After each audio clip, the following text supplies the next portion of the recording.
विद्यार्थियों, online classes में आपका स्वागत है। विद्यार्थियों, हम भारत के परिवहन और संचार माध्यमों का अध्ययन कर रहे हैं। परिवहन और संचार माध्यमों के दौरान हमने पिछले वीडियो में पाइपलाइन परिवहन और रेल परिवहन का अध्ययन किया है। इसके बाद आज हम इस वीडियो के माध्यम से जल परिवहन का अध्ययन करेंगे।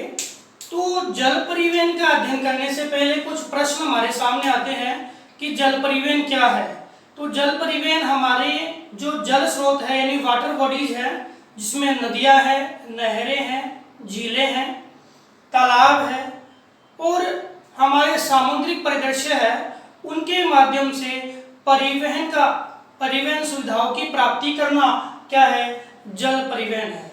और जल परिवहन से दूसरा प्रश्न ये बनता है कि जल परिवहन किस प्रकार का परिवहन है। तो जल परिवहन एक सस्ता है, सुगम है, मार्ग निर्माण की कोई प्रॉब्लम नहीं होती है। दूसरी बात, जल परिवहन है वो अंतर्राष्ट्रीय व्यापार के लिए, अगर प्रश्न आता है कि जल परिवहन जो है वो अंतर्राष्ट्रीय व्यापार के लिए सबसे महत्वपूर्ण परिवहन माना जाता है।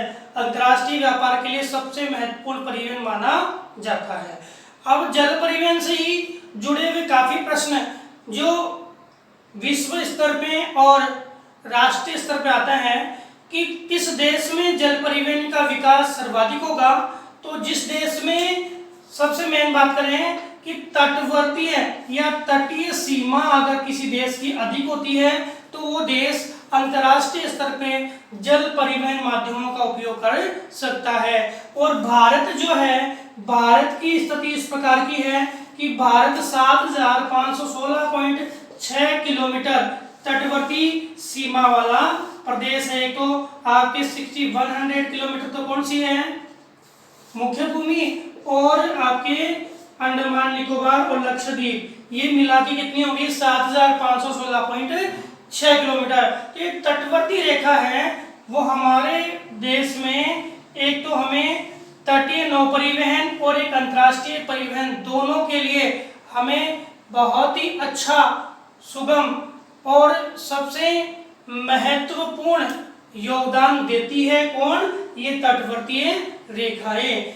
इसके बाद हम बात करें कि आंतरिक जो परिवहन है, आंतरिक परिवहन, तो जल परिवहन है वो आंतरिक और बाहरी दो भागों में इसको बांट के पढ़ सकते हैं। सामान्य बात मैंने कही है कि एक तो तटवर्ती रेखा, एक कौन सा, नदी, नहरें, झीलें, इनके माध्यम से हम परिवहन की रूपरेखा को अध्ययन कर सकते हैं। तो सबसे पहले हम देखें कि जल परिवहन है, भारत के संदर्भ में पढ़ें या विश्व के संदर्भ में पढ़ें तो इसको हम दो भागों में बांट सकते हैं। एक तो आपके आंतरिक जल परिवहन,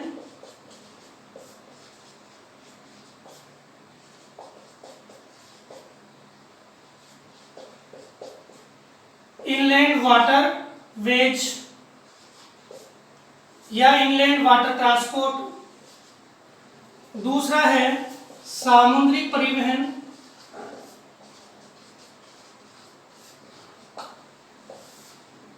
ठीक है। और तीसरा हम पढ़ सकते हैं तटीय नौ परिवहन।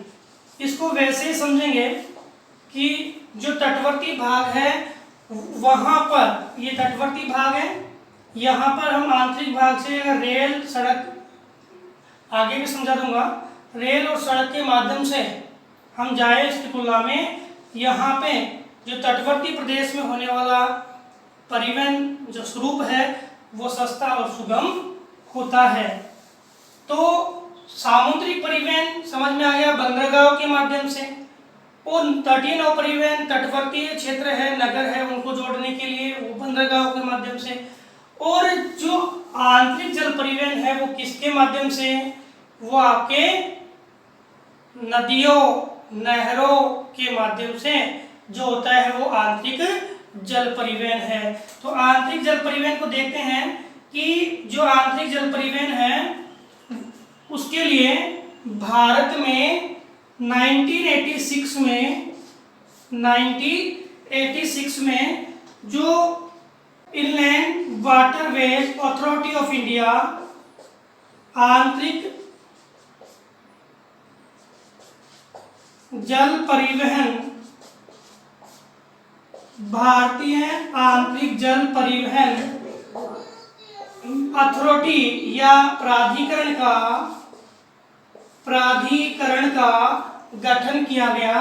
अब ये प्राधिकरण क्या करता है? ये प्राधिकरण भारत में जितने भी जो आंतरिक जल परिवहन मार्ग है उसका निर्माण करता है और उनका रखरखाव करता है। तो जल परिवहन में रखरखाव की बात तो आती नहीं है, बस किसकी बात आती है? Cargo liner. एक कार्गो लाइनर शब्द है कि जो जल परिवहन के माध्यम से जो आपके पोत है, जहाज है, वो एक निश्चित दिशा में और एक निश्चित रास्ते पे गमन करते हैं, उनको क्या बोलते हैं? Cargo liner. और वो जहाज क्या ले जाते हैं? यात्री और आपके वस्तुएं दोनों ही ले जाते हैं। इसके बाद हम बात करें कि जो आपके inland waterways authority of India है, इसका मुख्यालय क्या है? तो इसका मुख्यालय आपका नोएडा यूपी में है। कहाँ है? नोएडा यूपी में है। और इसी आधार पे आपके 2016 में राष्ट्रीय जलमार्ग अधिनियम आया। 2016 में क्या आया? राष्ट्रीय जलमार्ग अधिनियम। और राष्ट्रीय जलमार्ग अधिनियम 2016 में आया। इसके अंतर्गत आपके जो जलमार्ग है उनका निर्धारण किया गया और नेशनल वाटरवेज 6 तक तो है वो निर्माणाधीन है और कुछ निर्माण हो चुके हैं। इसके अतिरिक्त लगभग अलग अलग क्षेत्रों में 111 से भी अधिक आपके राष्ट्रीय जलमार्गों का चयन किया गया और उनके निर्माण के लिए एक नए दिशा निर्देश दिए गए। तो विद्यार्थियों, आंतरिक जल परिवहन जो है उसके माध्यम से हम देखें तो यह हमारे भारत में जो जितने भी नदी और जितने भी जो आपके नहरी तंत्र है उसके विकास के लिए लागू किया गया। अब भारत की बात में करूं तो 14,500 किलोमीटर लंबे आपके जो जलमार्ग है वो भारत में है।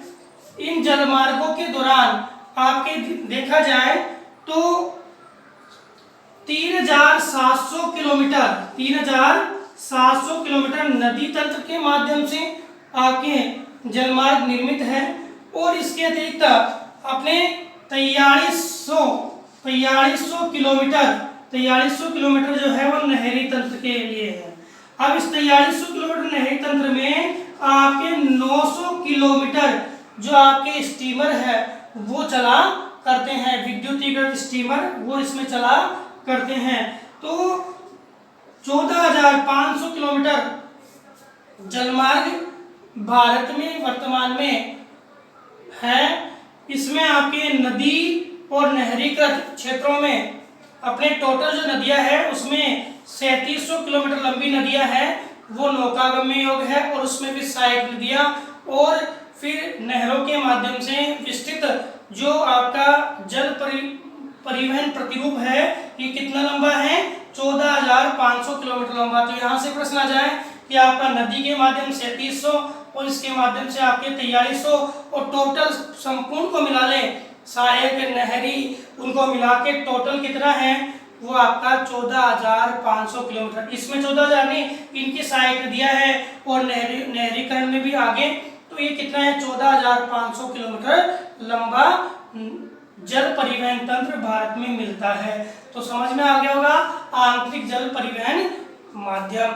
इसके अतिरिक्त आपके बाहरी सामुद्रिक जल परिवहन माध्यम की बात करें तो आपके बंदरगाह है, लगभग आपके 200 के लगभग बंदरगाह हैं छोटे और मध्यम और लगभग 12 के लगभग बंदरगाह हैं आपके बड़े बंदरगाह, जिनके माध्यम से आपका बाहरी जल परिवहन जो स्रोत है उसका जो है कार्य संपूर्ण होता है, या हम बाहरी या सामुद्रिक व्यापार या सामुद्रिक परिवहन कर पाते हैं, हमारी व्यापारिक क्रियाओं को बढ़ा पाते हैं। इन्हीं जल परिवहन माध्यमों को हम मानचित्र के माध्यम से एक बार देख लेते हैं। अब आंतरिक जो जलमार्ग है हमारे, उनको देखते हैं। सबसे पहले नेशनल वाटरवेज 1 सबसे इम्पोर्टेंट है। नेशनल वाटरवेज 1 जो कोलकाता से फरक्का, फरक्का से पटना और पटना से इलाहाबाद, ये इलाहाबाद तक स्टीमर इसमें चलते हैं। टोटल मार्ग की बात करें तो 1620 किलोमीटर लंबा मार्ग है। कितना है? 1620 किलोमीटर लंबा मार्ग है। नदी की बात करें तो गंगा नदी, कौन सी नदी? गंगा नदी है। गंगा नदी पे ये सबसे महत्वपूर्ण जलमार्ग है, जो आपके भारत का नेशनल वाटरवे संख्या 1 है। दूसरे की बात करें तो सदिया, असम का सदिया और दुबरी, सदिया और दुबरी को नदी का नाम है ब्रह्मपुत्र। कौन सी नदी है? ब्रह्मपुत्र। इस ब्रह्मपुत्र नदी पर सदिया से दुबरी तक 891 किलोमीटर लंबा जो मार्ग है वह है NW नेशनल वाटरवे संख्या 2। इसके बाद मैं तीसरे की बात करूं तो तीसरा है आपका केरल में आपके यह है कोटापुरम से आपके कोलम तक, कोटापुरम से कोलम तक चंपाकारा नहर, उद्योग मंडल नहर, इन नहरों के क्षेत्र में आपका ये प्रमुख नेशनल वाटरवेज 3 है। 205 किलोमीटर लंबा है आपके केरल के तटीय भाग में।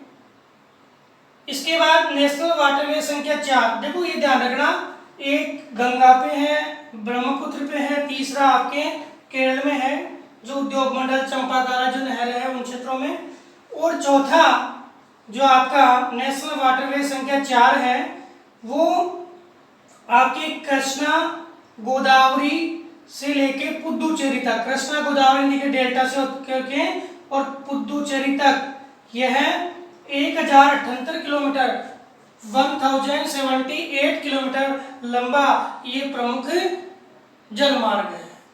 आंतरिक जलमार्गों की बात कर रहे हैं। इसके बाद आपका जो जलमार्ग है NH5 ब्रह्मणी नदी से लेके और आपके महानदी के डेल्टा तक NW5 है, नेशनल वाटरवे संख्या 5 है और कितना है? 588 किलोमीटर लंबा है।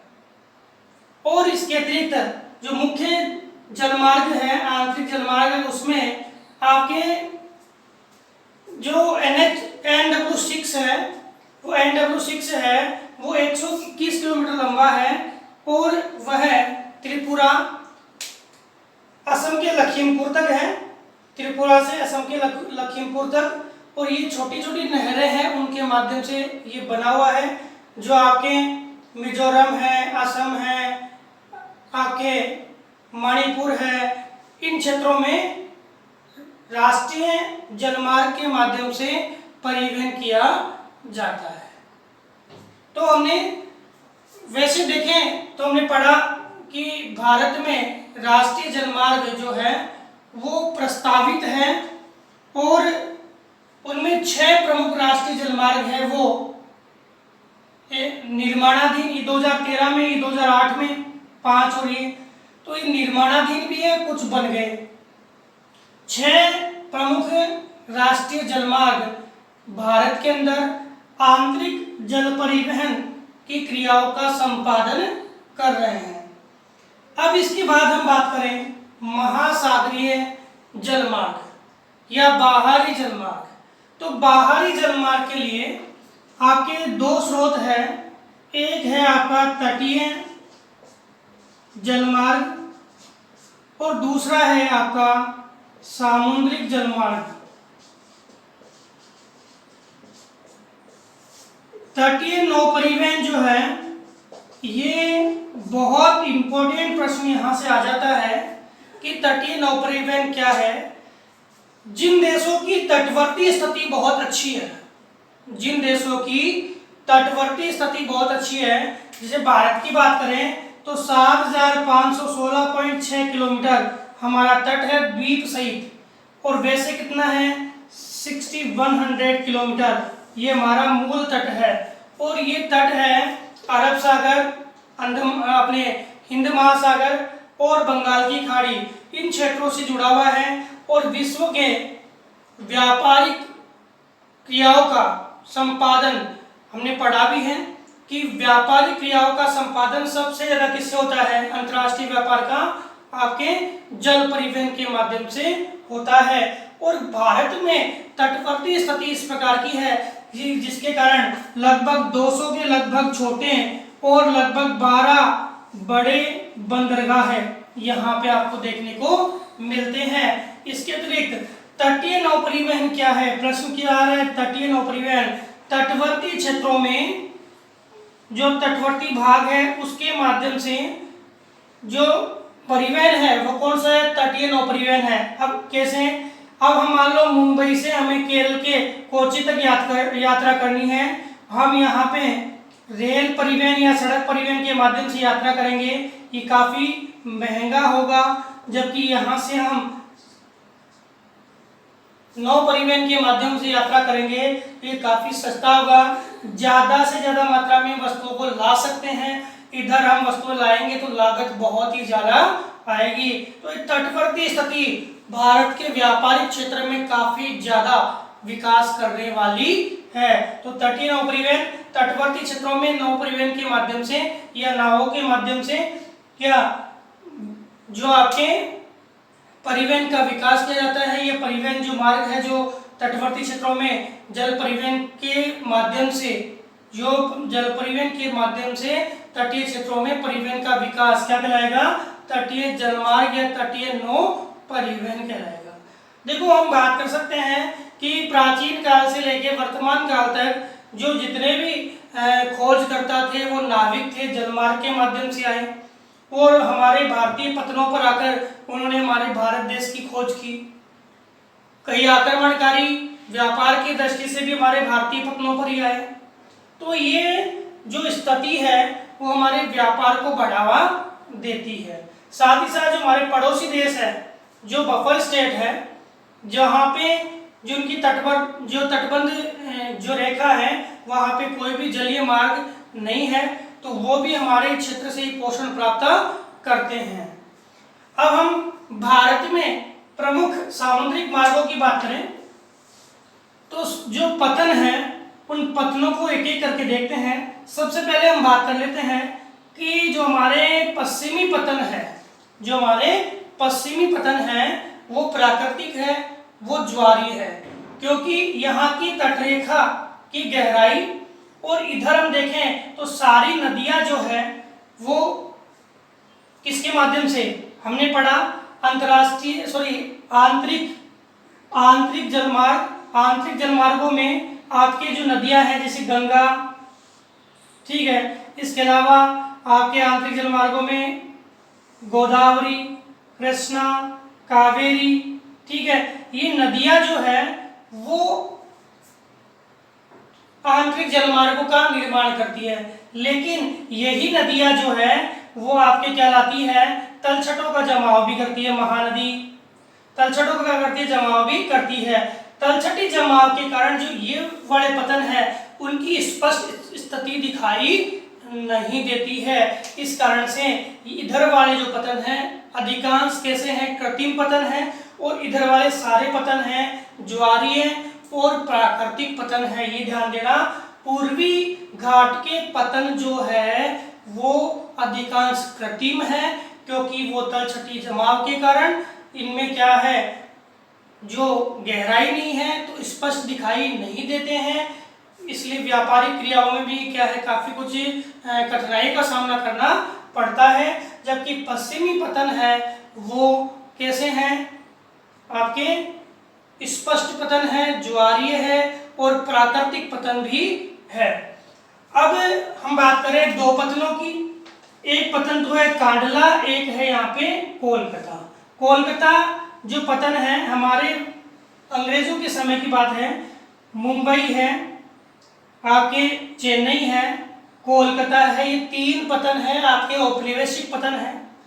अब यहाँ आपके एक पतन तो है कांडला, स्वतंत्रता प्राप्ति के बाद।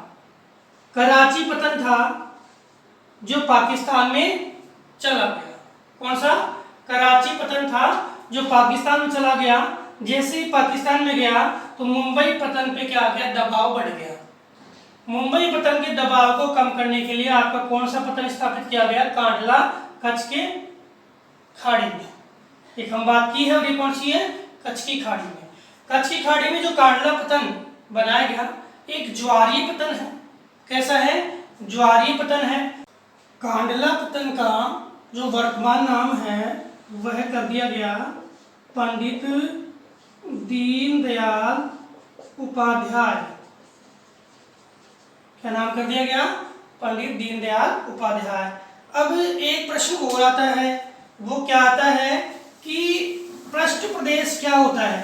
हम समझ लेते हैं। प्रश्न आ जाता है कि पृष्ठ प्रदेश क्या होता है, पतन का पृष्ठ प्रदेश। स्टूडेंट ये तो जानते हो पतन क्या होता है, पोत क्या होता है, पोताश्रय, यानी पतन और पोताश्रय, ये दो चीज तो जानते हो।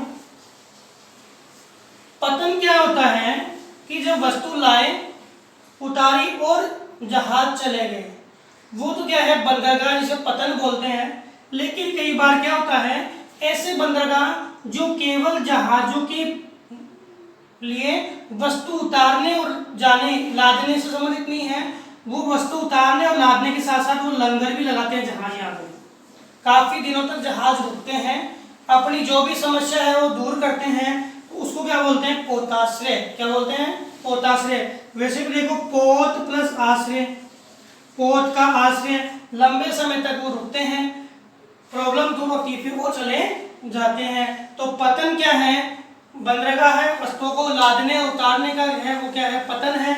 जबकि पोताश्रय क्या है, जहाजों द्वारा बेड़ा डाला जाता है और वहां विश्राम किया जाता है, वो क्या कहलाएगा, पोताश्रय कहलाएगा। अब एक शब्द आ रहा है पृष्ठ प्रदेश, पतनीय पृष्ठ प्रदेश या पतन पृष्ठ प्रदेश किसे कहते हैं। तो पतन पृष्ठ प्रदेश उसे कहेंगे जैसे कांडला बंदरगाह है, समझ में आ गया, एक ज्वारी बंदरगाह है, कराची जो है उस पतन के जाने के बाद भारत में मुंबई पतन के भार को कम करने के लिए कहाँ स्थापित किया गया, आपके कच्छ के खाड़ी में स्थापित किया गया। ये पतन ज्वारी पतन है और इस पतन का पृष्ठ प्रदेश देखें तो इससे कौन कौन से क्षेत्र लाभान्वित है। जैसे जम्मू कश्मीर लाभान्वित है, इससे राजस्थान लाभान्वित है, पंजाब है, हरियाणा है, दिल्ली है, गुजरात है। तो ये प्रदेश इससे लाभान्वित है। कुछ भाग में यूपी भी है इससे लाभान्वित। तो ये भाग लाभान्वित है। तो ये क्या है, इसके पृष्ठ प्रदेश कहलाते हैं। समझ में आ गया कि जो क्षेत्र जिस पतन से जो लाभान्वित है वह क्या कहलाएगा, आपके पृष्ठ प्रदेश कहलाएगा। 12th बोर्ड में आए हुए एक प्रश्न कि आपके राजस्थान को अगर किसी प्रदेश में व्यापारिक क्रियाओं का संपादन करना हो जलमार्ग द्वारा तो कौन से पतन का चयन करेगा, तो आपके कांडला पतन का चयन करेगा। उसके बाद जो पतन है मुंबई, मैंने अभी बताया कि मुंबई जो पतन है वो आपका कैसा पतन है, वो आपका प्राकृतिक पतन है। दूसरी बात औपनिवेशिक पतन भी है। सबसे ज्यादा व्यस्तम पतन भी कौन सा है, मुंबई पतन है। और मुंबई जो पतन है वह पेट्रोलियम पदार्थों का निर्यात भी करता है और पेट्रोलियम पदार्थों का आयात भी करता है। तथा औपनिवेशिक काल में जितने भी निर्यात और आयात होते थे उनमें किसका, मुंबई का महत्वपूर्ण योगदान था।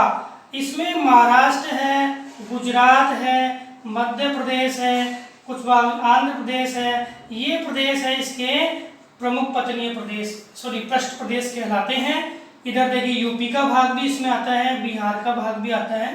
तो ये क्या है, इसके पृष्ठ प्रदेश है। इसके अतिरिक्त उत्तराखंड है, आपके ये वाले भाग भी इसके अंतर्गत आते हैं।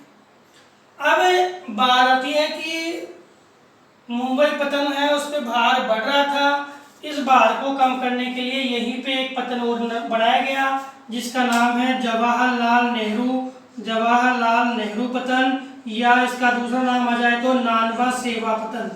कौन सा? नानवा सेवा पतन।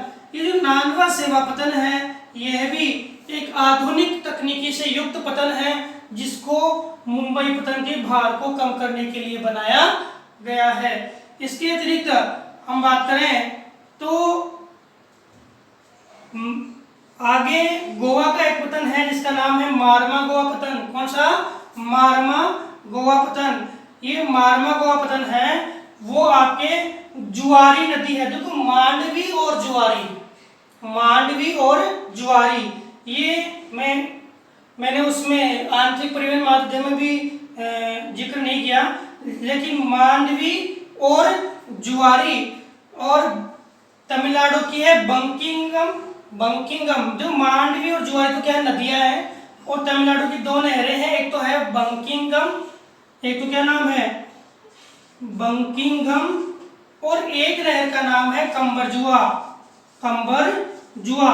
ये कहाँ की नहर है? ये आपके तमिलनाडु की नहर है। तो कंबरजुआ है वो उत्तर तक आगे और जुआरी नदी तक जाकर के और आंतरिक जल परिवहन मार्ग का निर्माण करती है। कौन सी? कंबरजुआ। ये तो कहाँ की है? तमिलनाडु की। और मांडवी और जुआरी, ये मांडवी और जुआरी कहाँ की है? गोवा की। अब गोवा में जुआरी नदी है, उसके तट पे है आपका कौन सा?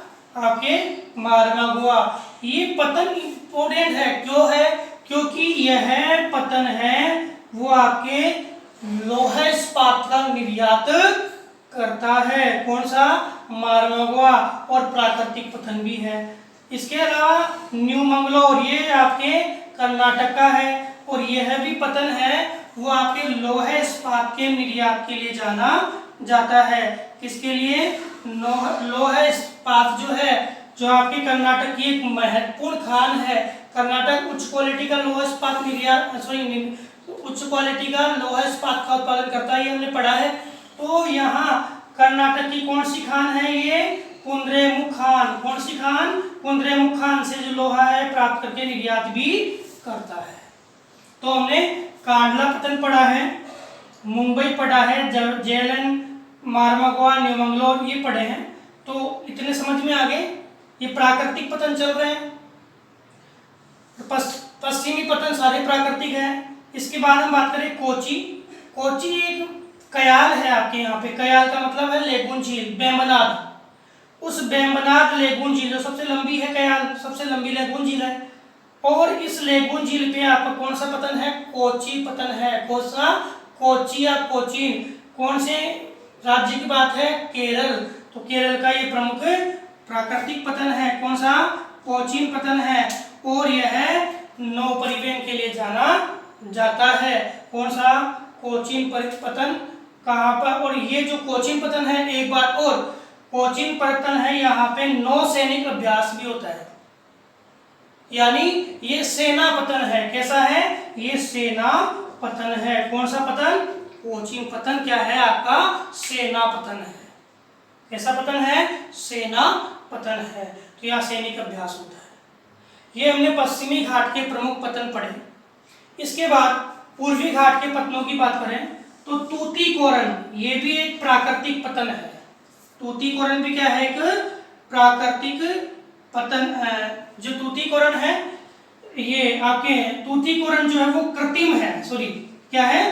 कृत्रिम पतन है, गहरा है, कृत्रिम है। और तूतीकोरन की बात हम करें तो यह एक ऐसा पतन है जिसके माध्यम से आपके खाद्य तेल है, खाद्य तेल का निर्यात होता है। काफी कुछ वस्तुओं का निर्यात है आपके हिंद महासागर के रास्ते से होता है, और काफी वस्तुओं का आयात भी इसके माध्यम से होता है।